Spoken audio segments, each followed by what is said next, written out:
Hi guys! Yan, nagdidilig si Apang sa aming talungan. Sana all nadidilig. Hi. Oh, Bubunga, pag natutuyo na siya, kunin mo yung ano niya, yung mga buto-buto yan. Para pag isasaboy. Saboy. ang laguna niyan, ano? Yan, mga marites. Sobrang laguna niya.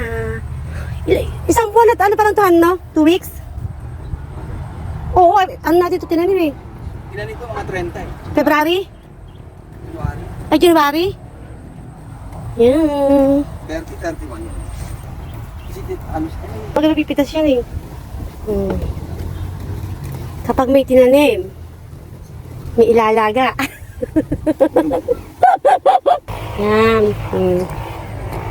Naghahabili na si Apam dahil malapit nang sumampa. Saan ba sasampa? Sa barko o sa chicks?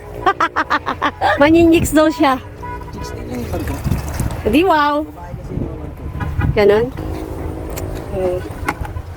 Mamaya spray naman natin yan mga marites. Para maiwasang mabulok yung kanyang bunga. Yan. Yan, yung nag-iisang bunga niyang malaki. Pero madami siyang bunga mga marites, maliliit lang. Maliliit. Spray na nga po. Hi ka muna. Hi.